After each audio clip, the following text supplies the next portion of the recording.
Nicky, how are you doing? I want to talk about marketing today, and you will be relieved to know that in order to sell your services, your products, your offering, you will not have to put your name, your address, your fax number on a mouse mat or a pen pot. If you grew up in the 80s, 90s, I think maybe we just weren't doing it in the 2000s. Maybe we were.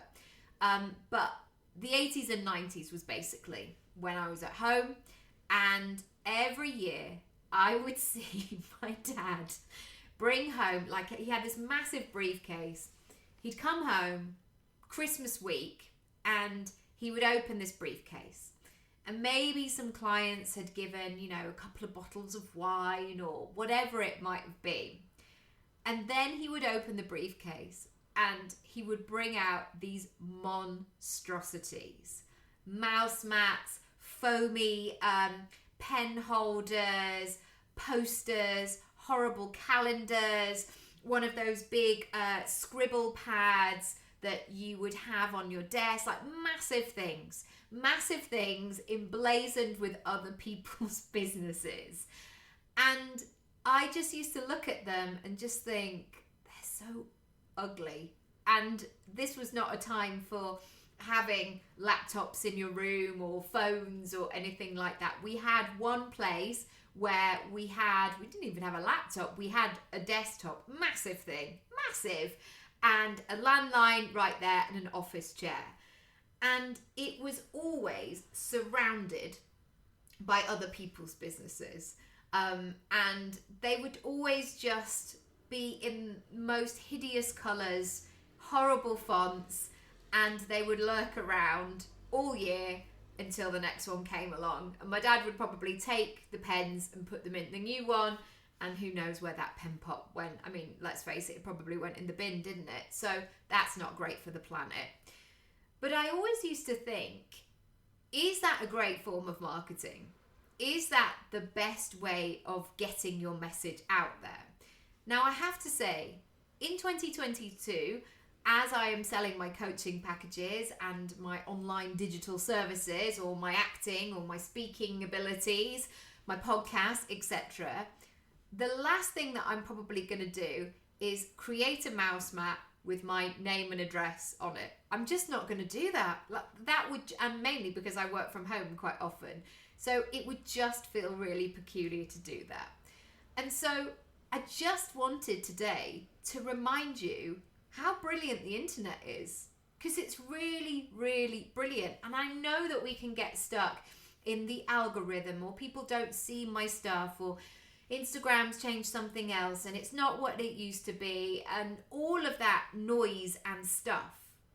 But if you can, just stop and go, bloody hell, we've got the internet. This internet thing that we can put something on, I know you know this, on my computer, and you can see it on your computer or your phone. It blows my mind. And I think sometimes we have to reconnect with the magic of that internet.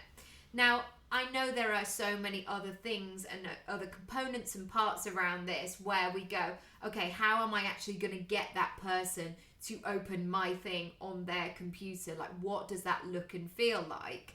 But there are ways around this. You've done this before. You've made sales before. You've made connections. You've been emailed about something. So basically what I'm saying is, you don't have to spend loads of money marketing and sending out hideous materials to people who maybe don't want them, or maybe they feel guilty and they hang on to them for a year and they go into landfill. Brilliant. Really glad to have this sustainability going on. But also to remember, there is a way to do this. And you might not be in a place right now where your business is going at the rate that you want it to. Maybe you're feeling that pressure around this time of year of like, I'm just not where I thought I would be. Instead of focusing on those things, stop. It's really good. It's a really great direction sometimes. I do it all the time. Stop, pause, take yourself away, have a think, grab a piece of paper and a pen, take a minute. What do I need? How could I make this easier? Ask yourself all those golden open questions. They're so powerful, they're so useful, and they allow you to tap into the here and now. Not the fear, not the all the stuff that's up here, but if you're thinking about it in terms of your body, it suddenly allows you to feel more grounded. So you can make decisions from strong foundations, from being in that clear headspace. That's really important. And then be playful. Think about your ideal client. Think about that person that you want to connect with. How do they want to show up? What's going on for them right now? How can you begin a conversation? How can you meet them where they're at? How can you really support them in a non-sleazy, like when I see people doing sales, they're all about like, yeah, I'm going to add you to my whiteboard. We're not tallying names. We're not tallying numbers for the sake of ego numbers. We want to help people. We want to transform what it is that they want to transform. We want to help people. So go back to that place. And if you're thinking about it, don't send me a Mousemat for Christmas. I am going to give you a part 2 on this. Next time I go to my dad's, I'm going to see if he's still got any of those Mousemats, etc. And I'll send you some pictures. That's it for now. Thank you so much for watching, for listening. If I can help you further, go to Speak Up. That will really help you market your business, communicate smartly, and put yourself out there. I've got a brand new masterclass called How to Become a Paid Speaker. Even if nobody knows who you are, that could be a really good place to start. Also, my Work With Me page. So go and discover the pick and mix sessions. You can book 1, 3, or 6, depending on your budget, your capacity, what you want to do. Begin thinking about 2023 now. Don't wait. Don't wait till January the 1st to feel inspired and be like, okay, I've now got to muster up the motivation.